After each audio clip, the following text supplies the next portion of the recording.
Simply clever.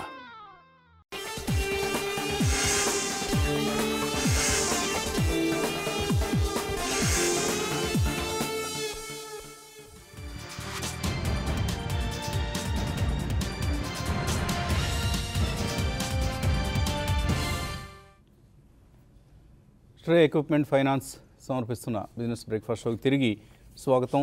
ఇవాల్టి value by గురించి మాట్లాడుకోవాలి. కొద్దిగా కొంత విరామం తర్వాత మళ్ళీ మనం ఒక వాల్యూ బైని పిక్ చేసాం. సో ఎప్పుడు మనం పదే పదే అనుకుంటూ ఉంటాం, ప్రతి ఒక్కరి డైవర్సిఫైడ్ పోర్ట్ఫోలియోస్లో ఆటోమొబైల్ షేర్స్ తప్పనిసరిగా ఉండాలి. సో ఆటోమొబైల్ రారాజు మారుతి సుజుకి ఇది అందరి పోర్ట్ఫోలియోలో ఉండాల్సిందే అని చెప్పేసి మనం చాలాసార్లు అనుకున్నాం.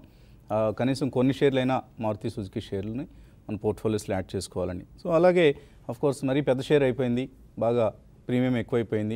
It is also a 4 digit share, very soon 5 digit క్లబ్లో చేరబోతున్న కంపెనీ. సో అందుకని ఏం చేస్తామంటే మనకి మారుతి అలాగూ కొనలేకపోతున్నాం అని చెప్పేసి మారుతికి పార్ట్స్ కాంపోనెంట్స్ సరఫరా చేసే కొన్ని కంపెనీలు ఉన్నాయి కదా, జేబీఎం ఆటో లేకపోతే జయ భారత్ మారుతి, ఇటువంటి షేర్లు కొనుక్కుంటారు కొంతమంది. మరి అసలు ఈ మారుతి కార్ని అమ్మే అంటే షోరూమ్స్ పెట్టి నెట్వర్క్ ఆఫ్ స్టోర్స్ని పెట్టి షోరూమ్స్ని పెట్టి కార్లు అమ్మే కంపెనీలు ఏమైనా ఉంటే వాటిని తప్పనిసరి కొనుక్కోవాల్సిందే కదా. సో అది ఏమైనా ఉన్నాయా అసలు అటువంటివి లిస్టెడ్ కంపెనీస్లో లిస్టెడ్ స్పేస్లో అని చూస్తే ఒకే ఒక్క మారుతి కార్లు అమ్మే షోరూమ్స్ సంస్థ మార్కెట్లో లిస్ట్ అయి ఉంది. సో చాలా తక్కువ మందికి మార్కెట్లో ఉన్న వాళ్ళు చాలామందికి కూడా తెలియదు. కాంపిటెంట్ ఆటోమొబైల్స్, ఇది ఢిల్లీకి సంబంధించిన కంపెనీ. ఇది కొన్ని థీమ్స్లో అండి మనం అసలు ఇన్వెస్ట్ చేయలేం. సో కాంపిటెంట్ ఆటోమొబైల్స్ లాంటివి అటువంటి థీమ్స్ సంబంధించిన companies. For instance IT security solutions ఇప్పుడు అందరూ మాట్లాడుకుంటున్నారు, చాలా పెద్ద బిజినెస్ అవుతుందని. అటువంటి కంపెనీలు ఏమైనా ఉన్నాయంటే ఓన్లీ ఒకే ఒక్క కంపెనీ మనకు లిస్టెడ్ స్పేస్లో క్విక్ హీల్ టెక్నాలజీస్. అలాగే స్మార్ట్ ఫోన్స్ కంపెనీలు ఏమైనా కొనుక్కోగలం అంటే అవి కూడా మనకు లిస్టెడ్ స్పేస్లో ఉండవు. కార్బనో, శాంసంగో లేకపోతే ఇటువంటి కంపెనీస్ అనమాట. ఈవెన్ మన స్టేట్కి సంబంధించిన సెల్కాన్ లాంటి కంపెనీస్ ఇవేవి లిస్టెడ్ కంపెనీస్ కావు. ఎందుకంటే అవన్నీ చాలా huge growth opportunity, growth potential companies, కానీ పార్టిసిపేట్ చేయలేము ఎందుకంటే లిస్టెడ్ కంపెనీస్లో అటువంటివి దొరకవు కాబట్టి. అలాగే పేటీఎంలోనో మోబిక్విక్లోనో మనం ఇన్వెస్ట్ చేయగలమో చేయలేము. అలాగే కార్ సేల్స్లో చాలా వేగంగా దూసుకెళ్లే కంపెనీస్ ఇండియాలో చాలా ఉన్నాయి. కాకపోతే ఫర్ ఇన్స్టెన్స్ మన స్టేట్లో ఉన్న వరుణ్ మోటార్స్ లేకపోతే సాబు, ఇటువంటి కంపెనీస్ని మనం కొనుక్కోలేము. కానీ ఒక కంపెనీ మాత్రం అటువంటిది మనకు అందుబాటులో ఉంది. చాలా బ్రహ్మాండమైన పెర్ఫార్మెన్స్ కనపరుస్తున్న కంపెనీ ఇది, కాంపిటెంట్ ఆటోమొబైల్స్ అనేది. సో ఢిల్లీకి చెందిన ఈ కంపెనీకి ఢిల్లీ, హిమాచల్ ప్రదేశ్, హర్యానాలో మొత్తం 9 షోరూమ్స్ ఉన్నాయి. అలాగే ఒక 6 వర్క్షాప్స్ ఉన్నాయి అండ్ 3 ట్రూ వాల్యూ అవుట్లెట్స్ ఉన్నాయి. అంటే సెకండ్ హ్యాండ్ కార్స్ అంటాం కదా, యూజ్డ్ కార్స్ని అమ్మే షాప్స్ అనమాట. సో కార్ డీలర్ అంటే ఏదో సాదాసీదాగా 4 షోరూమ్లు పెట్టి కార్లు అమ్ముకునే కంపెనీ కాదు.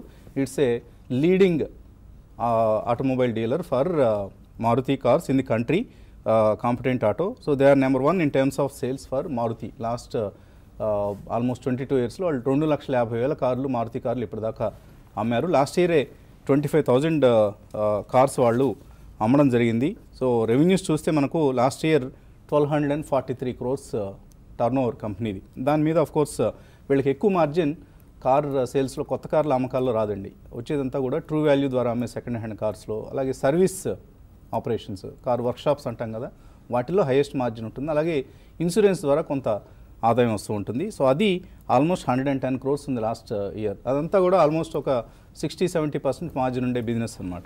సో మిగతాది కార్ సేల్స్లో maybe they get less than 5% margin. So all in all మనం చూస్తే న్యూ కార్ సేల్స్ని పక్కన పెడితే 100 crores services, spare business and 10 crores plus in car insurance business వచ్చిందనమాట.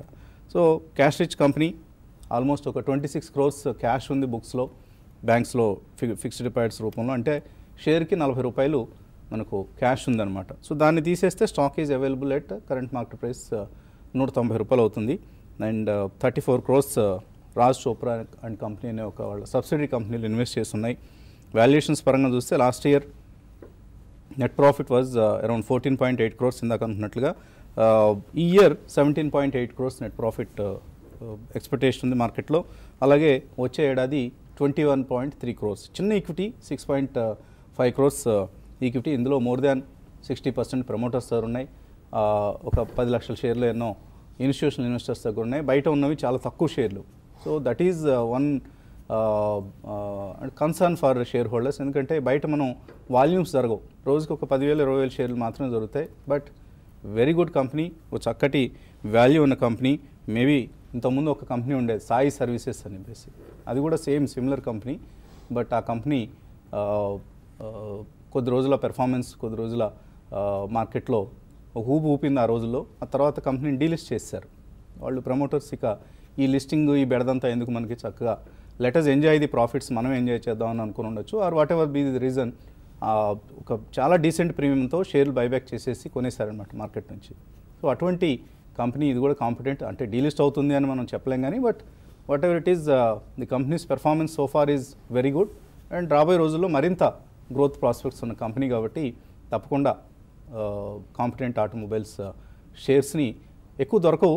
ఒకసారి వాళ్ళే 10,000 కొందామంటే దొరకవు.